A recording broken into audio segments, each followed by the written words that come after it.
ओम शक्ति, जय माँ काली। एक नई बात आपको बतला रहे हैं, स्त्री द्वारा धन प्राप्ति। कुछ ही ऐसे भाग्यशाली लोग होते हैं जिन्हें अपने स्त्री से यानी कि पत्नी से धन प्राप्त होता है या किसी महिला से धन प्राप्त होता है। कुछ लोग होते हैं, ऐसा मैंने देखा है, कुछ लोग विवाह उस घर में एक लड़के करना चाहते हैं, उनके माता पिता करना चाहते हैं जिन घर में सिर्फ कन्या हो, ताकि विवाह के बाद उनके माता पिता की जो संपत्ति है वो उन्हें हासिल हो जाए। और कुछ लोग नौकरी वाली कन्या से विवाह करना चाहते हैं ताकि उसका धन उसे प्राप्त हो। कुछ लोग जो व्यवसायी हैं वो दूसरे बड़े व्यवसायी के पुत्री से विवाह करना चाहते हैं, या वह कन्या जो विवाहित हो उससे करना चाहते हैं ताकि उसका धन प्राप्त हो सके।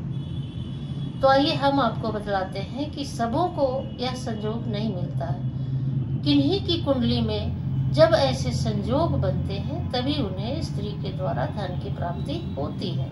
तो आइए हम चक्र के द्वारा बतलाते हैं। देखिए, यह चक्र मैं बना रही हूँ कुंडली का।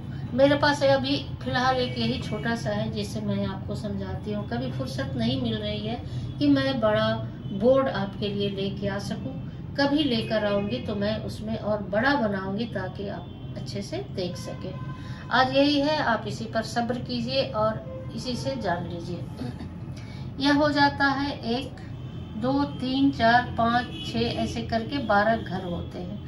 और ये जो पहला घर होता है उसे लग्न कहते हैं, दूसरा घर होता है उसे धन का घर कहते हैं, द्वितीय भाव कहते हैं, और यह हो जाता है चतुर्थ भाव। यहाँ से काउंट करते हैं 1 2 3 4, तो ये चतुर्थ भाव हो जाता है।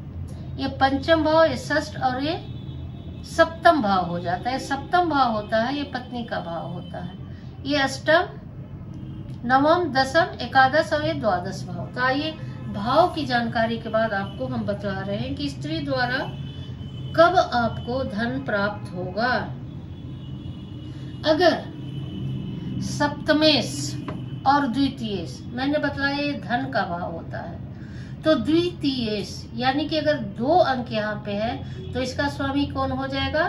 द्वितीय का 2 अंक है तो यह वृष राशि हो जाएंगे और इसके स्वामी कौन हो जाएंगे? शुक्र हो जाएंगे। तो ये द्वितीयेश और ये सप्तमेश, इसके जो स्वामी होंगे, अगर ये 2 होता है तो 3 4 5 6 7 यहाँ अंक आता है, तो 7 अंक तुला राशि का होता है, उसके स्वामी भी शुक्र हो जाते हैं। तो द्वितीयेश और सप्तमेश एक सेम हो अथवा द्वितीयेश और सप्तमेश एक साथ बैठे हो। जैसे कि मान लीजिए यहाँ पे 3 है, ये धन का यहाँ पे 2 है और यहाँ 3 है। 3 मिथुन राशि हो गई, इसके स्वामी हो जाते हैं कौन? बुध।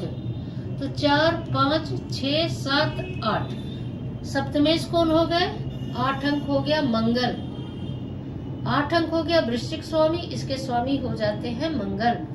तो द्वितीयेश बुध और सप्तमेश मंगल, अगर ये दोनों एक साथ द्वितीय भाव में बैठे हों, ये दूसरे घर में बैठे हों, अथवा ये दसम भाव में बैठे हों, अथवा ये सप्तम भाव में बैठे हों, तब क्या होता है? धन स्त्री के द्वारा प्राप्त होता है।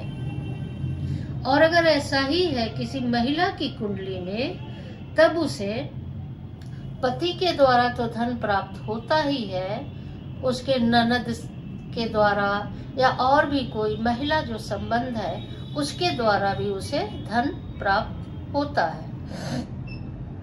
और अगर नवमेश या नवम भाव, जो 9वां घर है, उसके जो स्वामी है, अगर नवमेश पंचम भाव में बैठे हुए हैं, तब भी आपको जीवन साथी से धन प्राप्त होता है। अगर महिला है तो पति से, मान लिया जाता है कि पति का तो धन होगा ही पत्नी का, लेकिन आज के जमाने में ऐसा नहीं है। लोग अलग अलग भी हिसाब रखते हैं और कभी कभी तो पति भी धन नहीं देते।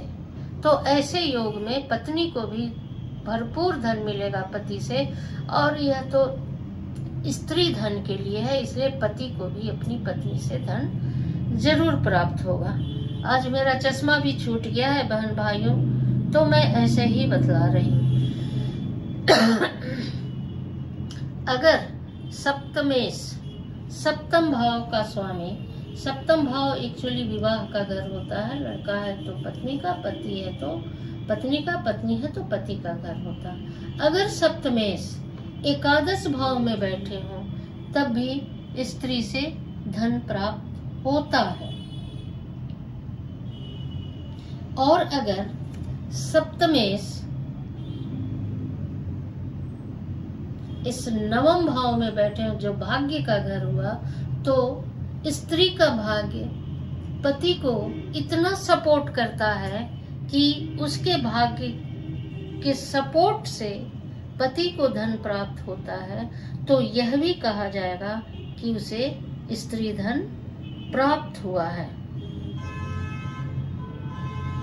अच्छा लग रहा है ये जानकारी? अच्छी लग रही है? आप बताइए। अगर चतुर्थ सप्तम भाव का स्वामी अगर चतुर्थ भाव में बैठे, ये सप्तम भाव का स्वामी अगर यहाँ चतुर्थ भाव में बैठे, तब पत्नी के द्वारा अचल संपत्ति पति को प्राप्त होता है। यह सौभाग्य होता है। यानी कि पत्नी के नाम से जमीन जायदाद होगा या उसके मायके का जमीन जायदाद होगा, तो पति को या जीवन साथी को प्राप्त होगा। तो आपको यह जानकारी कैसी लगी जरा बताएंगे। और वे जो पत्नी से धन प्राप्त करना चाहते हैं, स्त्री का धन चाहते हैं, वे देख लें कि आप इस योग में पड़े हैं या नहीं, आपके ग्रह नक्षत्र इस तरह से आपको सपोर्ट कर रहे हैं या नहीं कर रहे हैं। अगर करते हैं तो आप आसान्वित हो जाए, अगर नहीं करते हैं तो निराश होने की आवश्यकता नहीं है। आप स्वयं परिश्रम करें।